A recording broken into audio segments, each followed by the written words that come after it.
I sat alone in my quiet apartment in Buffalo, New York, flipping through a stack of old family papers I'd pulled from storage. My hands trembled as I unfolded a yellowed certificate. There it was, in black and white, my adoption record. Piper Lawson, 32 years old, adopted as an infant. The words hit like a gut punch. All my life I'd thought I belonged, but this paper screamed otherwise. Why had they hidden it? Tears stung my eyes, but I wiped them away fast. No time for that now. I picked up my phone and called the state records office immediately. This is Piper Lawson. I need confirmation on an adoption file from 1993. The clerk typed away. Yes, it's here, sealed by request of your sister. My breath caught. My sister she'd known and kept it from me, using it to make me feel like I owed the family something. Always assigning me the grunt work, saying I had to prove my worth. The betrayal cut deep, leaving me hollow. I scrolled through texts from her pushing me to sign off on some joint account last week. Now it made sense she was manipulating me with this secret, tying me down financially. I messaged my best friend Maya Ortiz. Just found out I'm adopted. Family hid it. Help me verify. She responded quick. Oh no, that's awful. Sending links now. My neighbor Landon Baker had mentioned odd conversations he'd overheard from their visits. Perhaps he knew more. The pain twisted inside me, but so did resolve. This dinner for her promotion would be my chance to expose it all. But uncovering the truth only fueled the fire. Before we continue, subscribe to the channel and comment with the current time in your location. Thanks all. After getting off the call with the records office, I headed straight to Maya's apartment. She already had her computer set up on the kitchen table. Okay, spill it all, she said, cracking her knuckles before typing. We started by verifying the adoption paperwork online, confirming every detail lined up with what I'd found. Then she switched to searching public loan databases. Hold up, check this out. Your sister took out a personal loan 18 months ago, but the co-signer listed is you. My pulse quickened. She'd imitated my handwriting on the forms for $15,000, linking it back to keeping my background under wraps. I stared at the screen, feeling the weight of her control. This went beyond secrecy. It was straight-up identity theft to bail out her failing cases at the firm.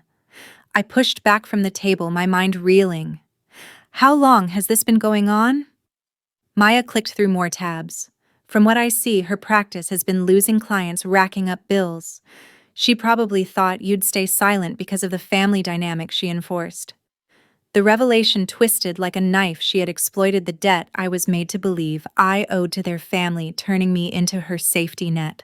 We downloaded the loan statements and I clenched my fists, a mix of fury and betrayal surging through me.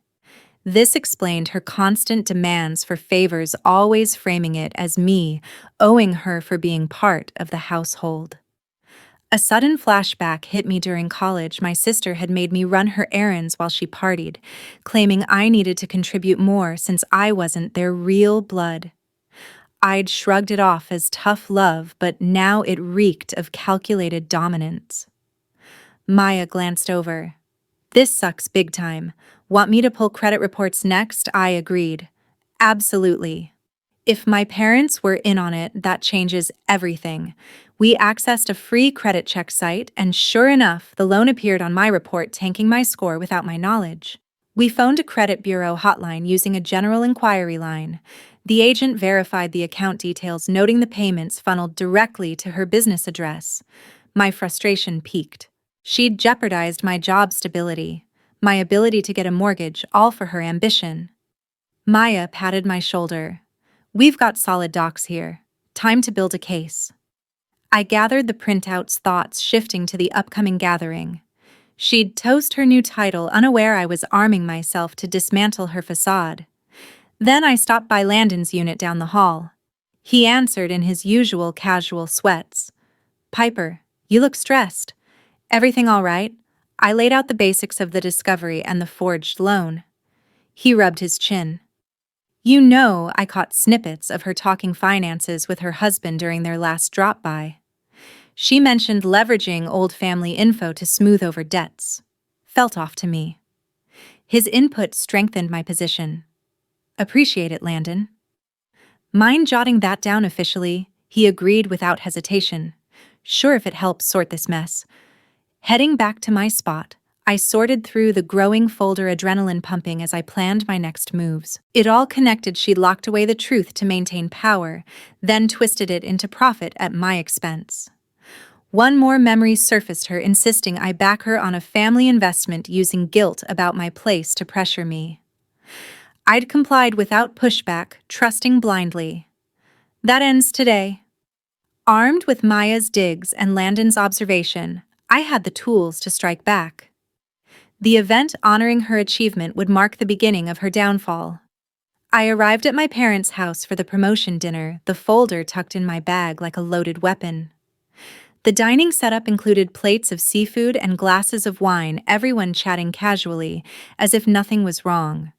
My sister beamed at the head, her husband beside her, raising a toast to her success. I forced a smile, sitting down while my mind raced through the plan. As plates passed, I waited for the right moment, my nerves electric with anticipation. When the conversation turned to family unity, I couldn't hold back anymore. I pulled out the adoption certificate and slapped it on the table. "What's this about?" I demanded, staring her down. She froze, dropping her fork with a clatter. "Where did you get that?" she asked, her voice tight. "From the state office," I shot back. "You sealed it to keep me in line, didn't you?" Her husband leaned in. "Piper, calm down. This isn't the time." But I ignored him, turning to my parents. "Did you know Mom looked away?" Dad cleared his throat.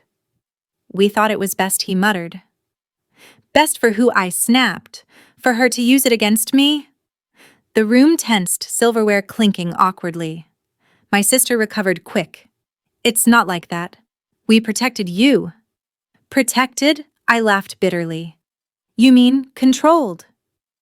A new twist surfaced when she slipped up. "Remember when we needed that emergency fund?" she said, trying to justify. I handled it quietly. Handled it how I pressed, by faking my involvement in your debts. Her eyes widened. "That's not fair.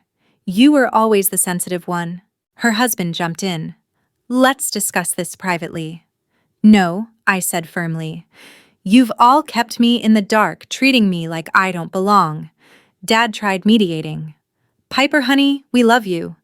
But love doesn't hide truths or exploit them." The argument heated, voices rising as I laid out how she'd twisted my position for her gain. Another memory surged, holidays where she'd assign me cleanup duty, whispering, I should be grateful for my spot in the family. I'd nodded then, but now it fueled my outrage. "You're done manipulating me," I told her. "This ends tonight." She stood up. "You have no proof." "Oh, I do," I replied, pulling out the credit reports. Forged signatures, diverted funds, all traceable. Her husband paled. "This is a misunderstanding." "Misunderstanding my ass," I said. "You've ruined my trust, and now you'll face the consequences," Mom whispered. "Please, not like this."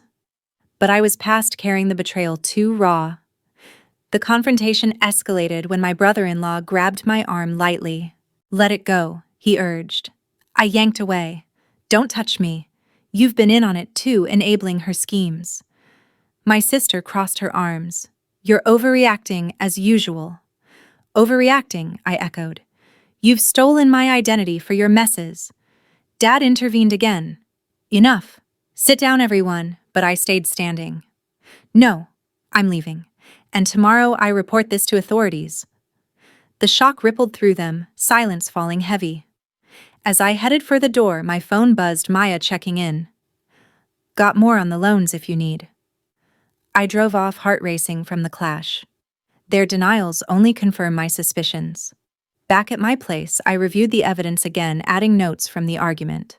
The twist deepened when Maya texted a fresh find. My parents had signed off on sealing the record years ago, prioritizing her career over my right to know. It stung, but strengthened my resolve. I'd pursue legal action, starting with a fraud complaint. No turning back now. Their web of lies was unraveling, and I'd ensure they paid the price. The next morning, I contacted a local attorney specializing in identity theft cases. I emailed the files ahead and drove to his office for a consultation. He reviewed the documents quickly. "This looks solid," he said. "Forged signatures and unauthorized loans qualify for a civil lawsuit under New York law. We can file for damages and freeze her assets pending investigation." I nodded, outlining how she'd used the sealed record to pressure me into compliance. He jotted notes. "We'll need affidavits from witnesses." "Got any?" "Yeah, my friend who helped research and my neighbor who overheard conversations." He advised starting with a police report to trigger an official probe. Leaving there, I felt empowered, the legal path clear ahead. At the police station, I submitted the complaint, providing copies of everything. The officer took my statement. "This could lead to criminal charges if intent to defraud is proven," he explained. "We'll notify the credit bureaus to flag the accounts." As I spoke, a twist emerged in his questions. Did my family have joint finances? It prompted me to check old bank statements. Turns out my parents had transferred small sums to her firm around the loan dates, suggesting they profited indirectly. The discovery burned. They'd enabled her, choosing her side over fairness. I texted Maya the update. She called back. "That's messed up." "Want me to testify?" "Absolutely," I said. "Your research ties it all together." One recollection intensified: the Sting School events where my sister claimed the spotlight, dismissing my achievements as lucky breaks for the adopted kid. I'd internalized it, working harder to fit in. But now it revealed her long-term strategy to undermine me. The attorney followed up via email with a draft complaint. "Read this over," he wrote. "We aim for restitution plus punitive damages." I revised a few details, adding the parental transfers as evidence of conspiracy. My resolve hardened. This suit would expose their complicity, forcing accountability through the courts. Maya came over that afternoon with more printouts. I found emails from her husband discussing the seal, she said. He advised keeping it quiet to avoid family drama. "Drama?" I scoffed. "They created it. We brainstormed strategy, role-playing court scenarios." "What if she countersues?" Maya asked. "Then we hit back with the full timeline," I replied. Landon dropped by later, handing over his written account. "Saw this might help," he said. "Details the arguments I witnessed." "Thanks, man," I told him. "This bolsters our case." He nodded. No one should go through that. With their support, I finalized the filing packet, ready to submit. The process accelerated when the attorneys suggested an injunction to halt any further transactions. "Under state statutes, we can prevent asset dissipation," he explained. I agreed, signing the forms digitally. Another flash came: family vacations, where she'd exclude me from decisions, citing my outsider status. It had isolated me but fueled my current drive. I called the credit agency to dispute the entries formally. The rep walked me through. "We'll investigate within 30 days as per federal rules." My anger channeled into action, each step closing the net around them. By evening, the complaint was filed electronically. The clerk confirmed receipt. "Service will go out tomorrow." Back home, I paced, imagining their reactions to the summons. The twist with parental involvement meant dragging them in too, but justice demanded it. Maya messaged encouragement. "You're taking back control," I replied. "Damn right." The legal wheels turning, I prepared for pushback, knowing this battle would redefine everything. The summons hit their mailboxes the following afternoon, and my inbox flooded with urgent messages. My sister emailed first. "We need to talk this out before it escalates," she wrote. "Meet me at the coffee shop." I ignored it, focusing on the attorney's update call instead. "They've hired representation," he said. "Expect a motion to dismiss. But our evidence is tight. Push for discovery to uncover more." I authorized it, knowing interrogatories would force their hand. As predicted, her lawyer filed the motion, claiming insufficient proof. My counsel countered with a detailed response attaching the witness statements. The judge scheduled a hearing for next week. Internally, the drama churned. Their resistance only amplified my determination to see it through. During discovery, we deposed her husband remotely. He squirmed under questioning. "Did you advise sealing the adoption?" my attorney asked. "It was to protect the family," he mumbled. Protect or exploit? I thought, recalling instances where he'd backed her demands for my help on their projects. The transcript revealed inconsistencies in his timeline, weakening their defense. Maya reviewed it with me. "See here, he contradicts the email logs. We can use this." "Yeah," I said. "File it as supplemental evidence." Landon called to confirm his deposition slot. "Nervous, but ready," he said. "You've got my back on this." "Appreciate you," I replied. His steadiness grounded me amid the turmoil. A major twist dropped when the police investigation report arrived. Not only had she misused my info, but she'd done similar with a distant cousin's details for smaller amounts. "So it's a pattern," I asked the detective over the phone. "Looks that way," he confirmed. "We're recommending charges to the DA." The news electrified me. This expanded the case from civil to potential criminal. I forwarded it to the attorney. "This changes the game," he said. "Leverage for settlement or stronger trial position." "No settlement," I insisted. "They need to face full exposure." He agreed, amending the complaint to include the pattern as aggravating factors. The betrayal deepened, realizing her actions hurt others too. In court for the motion hearing, the judge questioned their side sharply. "Your client's explanations don't align with the record," she noted. Motion denied. Proceed to trial. My sister glared across the room. "This is ridiculous," she hissed during recess. "You're tearing us apart." "You started it," I shot back, "with your secrets and schemes." Her husband pulled her away, whispering urgently. Mom approached hesitantly. "Piper, reconsider." "For us," I shook my head. "You chose her over honesty." The session resumed with our side, presenting preliminary damages estimates over $50,000 in restitution and fees. Their faces fell, the reality sinking in.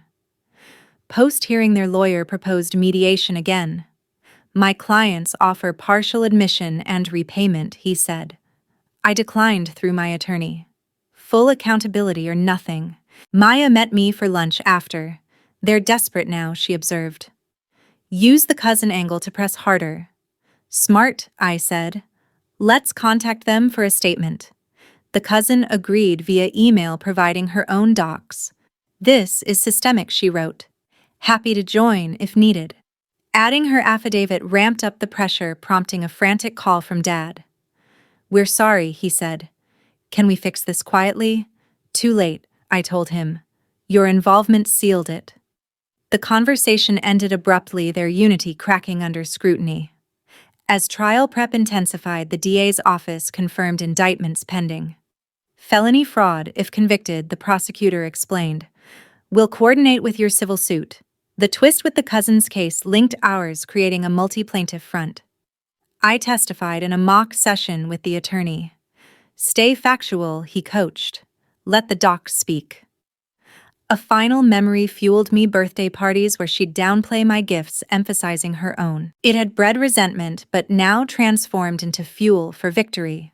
Landon submitted his video depo capturing key details. With everything aligned, their downfall loomed, my pursuit of justice nearing its peak. The trial opened 2 months later in the county courthouse. My attorney presented our opening statement detailing the timeline of deception and financial abuse. The jury leaned forward as we called Maya to the stand first. She explained her research process, highlighting the discrepancies in the loan applications. "How did you discover the forgeries?" the prosecutor asked. "By comparing signatures from public docs," she answered. "It's clear mismatch."